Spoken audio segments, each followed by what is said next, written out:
പനീർ ബട്ടറാണ്. നിങ്ങൾക്ക് എല്ലാവർക്കും ഈ റെസിപ്പി കണ്ട് ഇഷ്ടമായിട്ടുണ്ടെങ്കിൽ ഒന്ന് കമൻറ്റ് ബോക്സിൽ അറിയിക്കണേ. ഞാൻ നിനക്ക് അമ്മ ഉണ്ടാക്കുന്ന പനീർ ബട്ടർ ഇഷ്ടമല്ലേ? എനിക്ക് ഇഷ്ടമാണ്. അതുകൊണ്ട് എല്ലാവരും നമ്മളെ സപ്പോർട്ട് ചെയ്യണേ. നമുക്കിനി വീഡിയോയിലോട്ട് പോകാം. അപ്പോൾ നമുക്ക് പനീർ ബട്ടർ ഉണ്ടാക്കാൻ തുടങ്ങാം. നമുക്കതിനായിട്ട് വേണ്ടത് ഒരു അടികട്ടിയുള്ള പാത്രത്തിൽ ഒരു ചെറിയ പീസ് ബട്ടർ ഇട്ട് കൊടുക്കുക. അതിനുശേഷം ഒരു വലിയ സവാള ചെറുതായിട്ട് അരിഞ്ഞിട്ട് കൊടുക്കുക. അത് നന്നായിട്ടൊന്ന് മിക്സ് ചെയ്ത് കൊടുക്കാം. 1 മിനിറ്റ് ഇളക്കി കൊടുക്കുക അത്. അതിനുശേഷം അതിലേക്ക് ചെറിയൊരു ഇഞ്ചി ചെറുതായിട്ട് അരിഞ്ഞത് ഇടുക.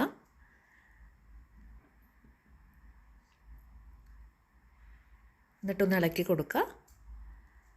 അതിനുശേഷം ഒരു 2 വെളുത്തുള്ളി ചെറിയ പീസുകളായിട്ട് അരിഞ്ഞത് ഇട്ട് കൊടുക്കുക. അതിലേക്ക് ഏകദേശം ഒരു 10 കാഷ്യൂനട്ട് നടുകെ പിളർന്നെടുത്തത് ആഡ് ചെയ്ത് കൊടുക്കാം. എന്നിട്ട് നന്നായിട്ട് മിക്സ് ചെയ്തെടുക്കാം.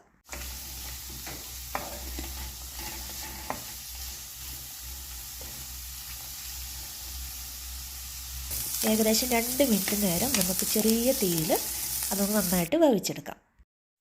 ഇനി നമ്മൾ ഇതിലേക്ക് 1 ടീസ്പൂൺ കാശ്മീരി ചില്ലി പൗഡറാണ് ആഡ് ചെയ്യുന്നത്.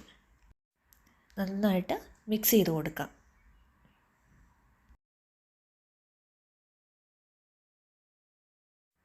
ഏകദേശം 1 മിനിറ്റ് നേരം നന്നായിട്ട് ഇളക്കിയതിന് ശേഷം 3 മീഡിയം വലിപ്പമുള്ള തക്കാളി ചെറിയ കഷ്ണങ്ങളാക്കി ഇട്ട് കൊടുക്കാം. അതെല്ലാം കൂടെ നന്നായിട്ട് ഇളക്കി യോജിപ്പിച്ചെടുക്കാം. ഏകദേശം ഒരു 1-2 മിനിറ്റ് നന്നായിട്ട് ഇളക്കി കൊടുക്കണം. എല്ലാം കൂടെ ഒന്ന് മിക്സായി വരണം. ചെറു തീയിലായിരിക്കണം കേട്ടോ ഇതെല്ലാം ചെയ്യുന്നത്. അല്ലെ പിന്നെ ചിലപ്പം അടിക്ക് പിടിക്കാനുള്ള ചാൻസ് ഉണ്ട്. പിന്നെ ഇനി നമുക്കിത് അടച്ച് വെച്ചിട്ട് ഒരു 3 to 4 മിനിറ്റ്സ് ചെറു തീയിൽ വേവിച്ചെടുക്കാം. ഇതിപ്പം ഒരുവിധം നന്നായിട്ട് വെന്ത് വന്നിട്ടുണ്ട്. ഇനി ഇത് നമുക്ക് തണുത്തതിന് ശേഷം നന്നായിട്ട് അരച്ചെടുക്കാം. ഇനി നമുക്ക് ചെയ്യേണ്ടത് പാത്രം ചൂടായതിന് ശേഷം ബട്ടർ ആഡ് ചെയ്ത് കൊടുക്കാം. നന്നായിട്ട് മെൽറ്റായി വരുന്നുണ്ട്. മെൽറ്റായതിന് ശേഷം അതിലേക്ക് നമ്മൾ അരച്ച് വെച്ച ഗ്രേവി ഒഴിച്ചു കൊടുക്കാനാണ് ഇനി നമ്മൾ പോകുന്നത്. അപ്പോൾ അത് നല്ല കളറിൽ വന്നിട്ട് നല്ല ഓറഞ്ച് കളറായിട്ട് ഇത് ആക്ച്വലി നമുക്ക് സ്ട്രെയിൻ ചെയ്തെടുക്കേണ്ട ആവശ്യമൊന്നുമില്ല. ഡയറക്റ്റ് അതിലേക്ക് ഒഴിച്ചു കൊടുക്കാം. ഇനി ഇച്ചിരി കൂടെ വെള്ളം ആഡ് ചെയ്യാം. നല്ല തിക്ക് ഗ്രേവി ആയിട്ടാണ് ഇപ്പോൾ ഉള്ളത്. അപ്പോൾ നന്നായിട്ട് അതിന് വേണ്ട വേവാൻ ആവശ്യമായ വെള്ളം കൂടി ഒഴിച്ച് കൊടുക്കാം. അപ്പോൾ ആവശ്യത്തിന് വെള്ളം ഒഴിച്ച് കൊടുത്തിട്ടുണ്ട്. അത് നന്നായിട്ടത് ഇളക്കിയെടുക്കാം. ഇളക്കി എല്ലാം യോജിപ്പിച്ചെടുക്കാം. ചെറു തീയിൽ വേണം കേട്ടോ ഇതൊക്കെ ചെയ്യാൻ. കണ്ടോ നന്നായിട്ട് തിളച്ച് വരുമ്പോൾ അതിലേക്ക് നമുക്ക് 1 ടീസ്പൂൺ സോൾട്ട് ആഡ് ചെയ്യാം. നന്നായിട്ട് ഇളക്കി കൊടുക്കാം.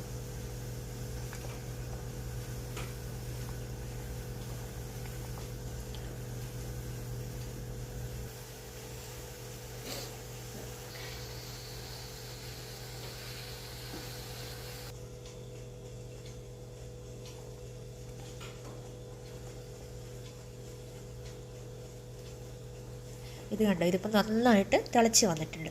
അതിലേക്ക് ഇനി നമുക്ക് 1/2 ടീസ്പൂൺ ഗരം മസാല ആഡ് ചെയ്ത് കൊടുക്കാം. പിന്നെ കുറച്ച് ഹണി ആഡ് ചെയ്ത് കൊടുക്കണം.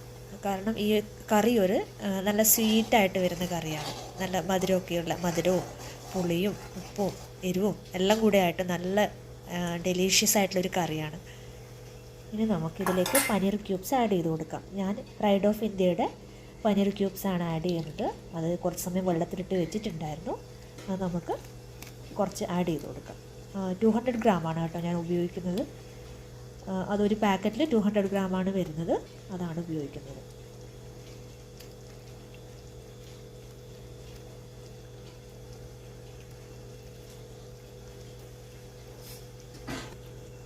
നമ്മളപ്പോൾ എല്ലാ ക്യൂബ്സും ആഡ് ചെയ്ത് കൊടുത്തിട്ട് നന്നായിട്ട് ഇളക്കി കൊടുക്കാം. അത് പൊടിഞ്ഞു പോലെ കേട്ടോ. പതുക്കെ സോഫ്റ്റായിട്ട് വേണം ഇളക്കി കൊടുക്കാൻ. ഇനി നമുക്ക് ഇത് അടച്ച് വെച്ച് 10 മിനിറ്റ് സമയം വേവിച്ചെടുക്കാം.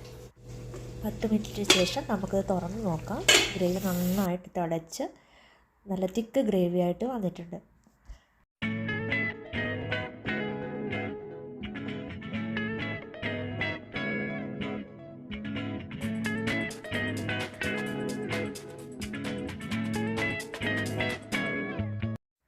ഇനി നമുക്കിതിലേക്ക് കസൂരി മേത്തി നന്നായിട്ട് പൊടിച്ചിട്ടിട്ട് കൊടുക്കാം. അതിനുശേഷം കുറച്ച് മല്ലിയില ചെറുതായിട്ട് അരിഞ്ഞിട്ട് ഇട്ട് കൊടുക്കാം.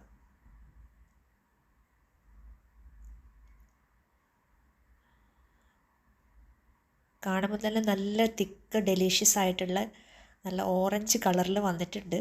ശരിക്കും നല്ല ഹെൽത്തി ഒരു ഡിഷാണ് കേട്ടോ ഇത്, റെസിപ്പിയാണ്. കുട്ടികൾക്കാണേലും ആർക്ക് വേണേലും നല്ല സ്വീറ്റാണ്, അടിപൊളിയായിട്ട് വന്നിട്ടുണ്ട് ഇത്. നോക്കിക്കേ, നല്ല തിക്ക് ഗ്രേവി ആയിട്ട്. നമുക്ക് തണുത്തതിന് ശേഷം ഒരു പാത്രത്തിലേക്ക് മാറ്റാം, സെർവിങ് ബൗളിലേക്ക് മാറ്റിയിട്ട് ചപ്പാത്തിയുടെ കൂടെയും പിന്നെന്താ ഗീ റൈസ് ഒക്കെ അതിൻ്റെയൊക്കെ കൂടെ കഴിക്കാൻ പറ്റുന്ന നല്ല സൂപ്പറായിട്ട് വന്നിട്ടുണ്ട്. ഞാനതിൻ്റെ ഇടയിൽ ടേസ്റ്റ് ചെയ്ത് നോക്കിയിട്ടുണ്ടായിരുന്നു. നന്നായിട്ട് ഉപ്പും എല്ലാം ഞാൻ ഒരു ടീസ്പൂൺ ആഡ് ചെയ്തിട്ടുണ്ടായിരുന്നുള്ളൂ. പക്ഷെ അതൊക്കെ എല്ലാം പാകത്തിന് വന്നിട്ടുണ്ടായിരുന്നു. ഇത് കണ്ടോ, നല്ല അടിപൊളി കറി ഇവിടെ റെഡി ആയിട്ടുണ്ട്. നമുക്കിത് സെർവ് ചെയ്യാം, ചപ്പാത്തിയുടെ കൂടെ കഴിക്കാം. ഇന്ന് ചപ്പാത്തിയാണ് ഉണ്ടാക്കിയിട്ടുള്ളത്, അപ്പോൾ നമുക്ക് ചപ്പാത്തിയുടെ കൂടെ ഇത് കഴിക്കാം. എൻ്റെ ഈ വീഡിയോ നിങ്ങൾക്ക് ഇഷ്ടമായിട്ടുണ്ടെങ്കിൽ ലൈക്ക് ചെയ്യുക, ഷെയർ ചെയ്യുക, സബ്സ്ക്രൈബ് ചെയ്യുക. നിങ്ങളുടെ അഭിപ്രായങ്ങളും സജഷൻസും കമൻറ്റ് ബോക്സിൽ എന്നെ അറിയിക്കുക. ഇത് എൻ്റെ യൂട്യൂബ് ചാനലിലെ ഫസ്റ്റ് വീഡിയോ ആണ്. സോ അതിൻ്റെ ചെറിയ ചെറിയ കുറവുകളൊക്കെ ഈ വീഡിയോക്കകത്ത് നിങ്ങൾക്ക് മനസ്സിലാവും. എല്ലാവരും സപ്പോർട്ട് ചെയ്യുക. അപ്പോൾ അടുത്ത വീഡിയോ ആയിട്ട് ഞാൻ ഇനിയും വരും. So take care and by.